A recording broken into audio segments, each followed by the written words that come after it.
এই দিনেই জাতীয়তাবাদী ছাত্র দলের প্রতিষ্ঠা করেছিলেন। এই জন্য আজকে জাতীয়তাবাদী ছাত্র দলের শুভ জন্মদিন। আমি শুভ জন্মদিনে জাতীয়তাবাদী ছাত্র দলের আজকের এই প্রতিষ্ঠা বার্ষিকীর সভায় প্রধান অতিথি বিএনপির ভারপ্রাপ্ত চেয়ারম্যান জনাব তারেক রহমানকে আন্তরিকভাবে মোবারকবাদ জানাই এবং ধন্যবাদ জানাই। মঞ্চে উপস্থিত রয়েছেন বিএনপির সংগ্রামী মহাসচিব মির্জা ফখরুল ইসলাম আলমগীর এবং যারা ইতিমধ্যে বক্তব্য রেখেছেন এবং রাখবেন। জাতীয়তাবাদী ছাত্র দলের সাবেক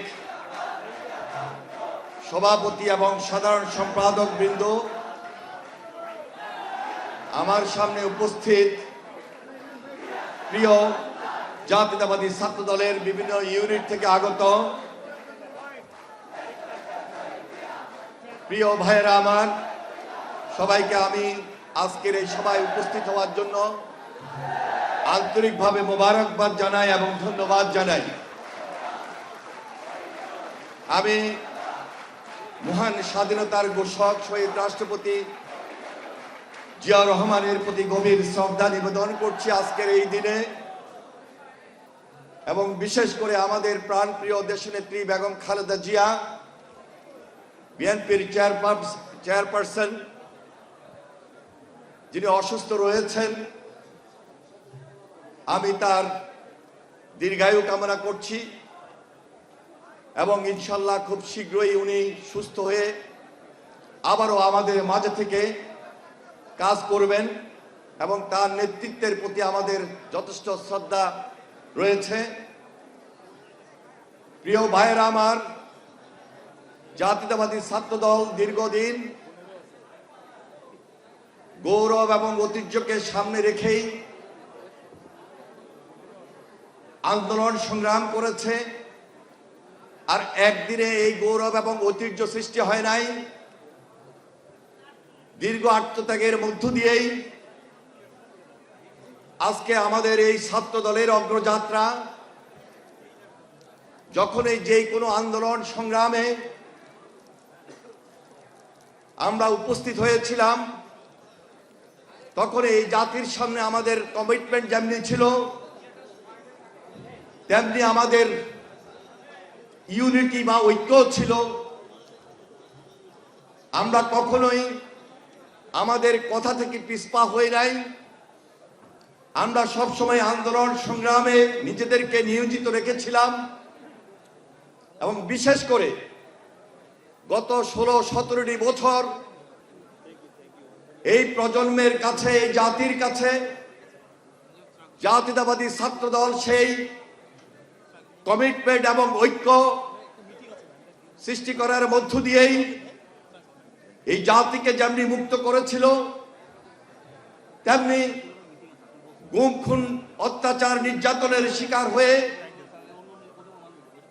তারা একটা নতুন আলোর পথ জাতিকে দেখিয়ে এখনো রাজপথে গণতন্ত্রের ভিতকে শক্তিশালী করার জন্য মাঠে এক এবং ঐক্যবদ্ধ রয়েছে।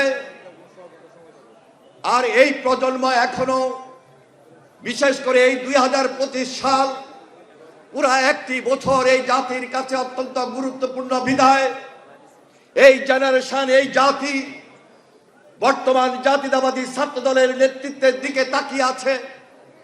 যেই ছাত্র দল গত 15-16 বছরটি কাজ করতে পারে নাই, সংগঠন তৈরি করতে পারে নাই, আজকে তাদের সামনে সুযোগ এসেছে সঠিক নেতৃত্বের মাধ্যমে প্রত্যেকটা ইউনিটকে শক্তিশালী করার মধ্য দিয়ে আগামী দিনে এই দেশে আমাদের ভারপ্রাপ্ত চেয়ারম্যান জনাব তারেক রহমানের নেতৃত্বে গণতন্ত্রের ভিতকে আরো বেশি শক্তিশালী করবে।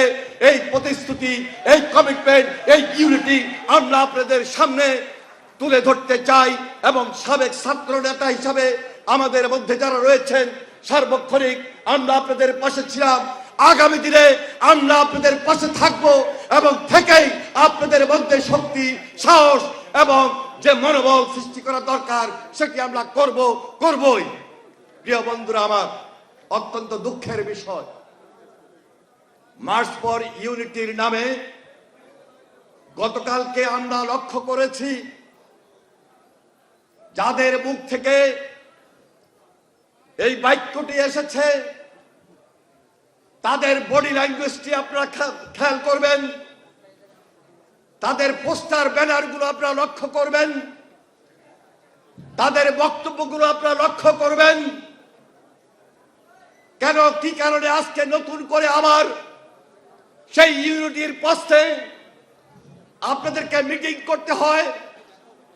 যেদিন আমরা জেলে ছিলাম, এই আন্দোলন সংগ্রামের মধ্যে, এই আন্দোলন সংগ্রামের মাঝেই আপনারা সেদিন আমাদের ছাত্রদলকে আহ্বান করেছেন, মাঠে আপনারা জাতীয় যতগুলো রাজনৈতিক দল আছে তাদের কাছে আহ্বান করেছেন মাঠে নেমে আসার জন্য।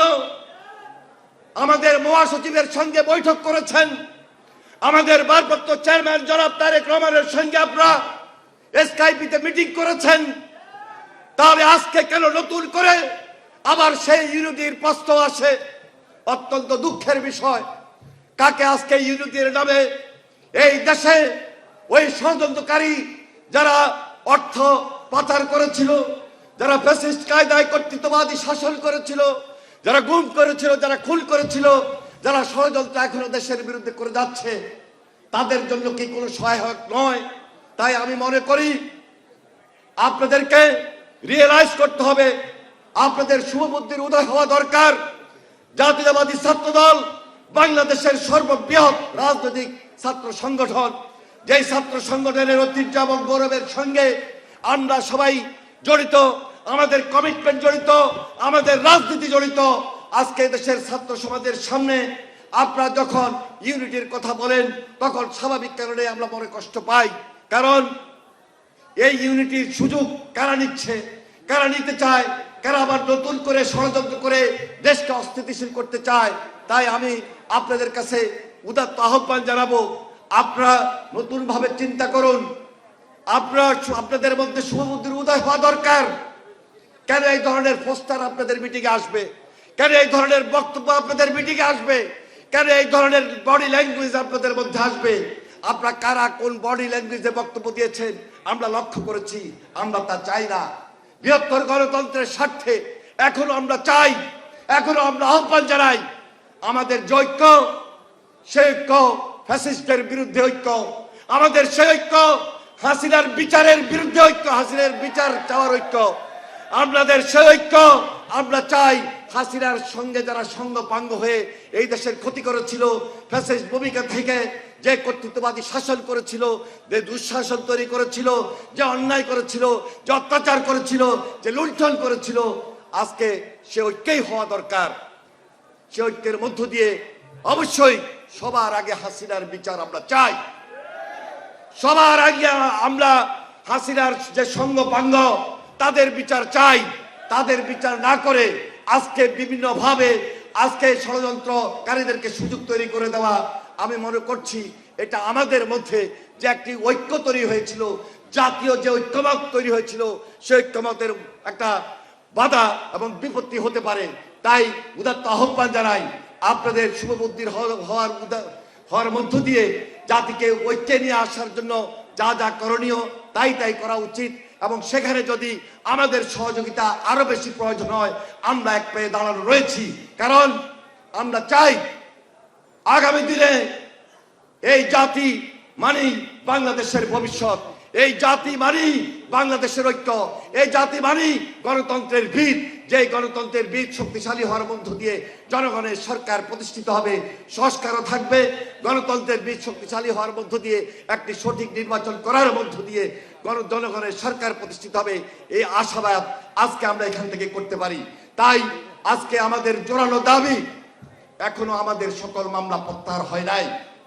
অবিলম্বে আমাদের সকল মামলা প্রত্যাহার করতে হবে। শেখ হাসিনার বিচার করতে হবে। শেখ হাসিনার সাঙ্গপাঙ্গদের বিচার করতে হবে। যারা গুম হয়েছে, গত 15, 16, 17 বছর যারা খুন হয়েছে তাদের পরিবারকে আর্থিক অনুদান দিতে হবে। যারা আহত হয়েছে, যারা দৃষ্টিশক্তি হারিয়েছে তাদেরকে আর্থিক সহায়তা দিতে হবে। আমরা এই দাবিগুলোকে প্রাধান্য দিচ্ছি। সুতরাং এই দাবিগুলোকে সামনে রেখেই জাতীয় ঐক্যমত্যের ভিত্তিতে এই বাংলাদেশে একটি গণতান্ত্রিক অধ্যায় তৈরি হবে এই আশাবাদ ব্যক্ত করে আজকে যারা উপস্থিত হয়েছেন সবাইকে সংগ্রামী সালাম, বিপ্লবী অভিনন্দন জানিয়ে আমি আমার বক্তব্য শেষ করছি। খোদা হাফেজ। বাংলাদেশ জিন্দাবাদ।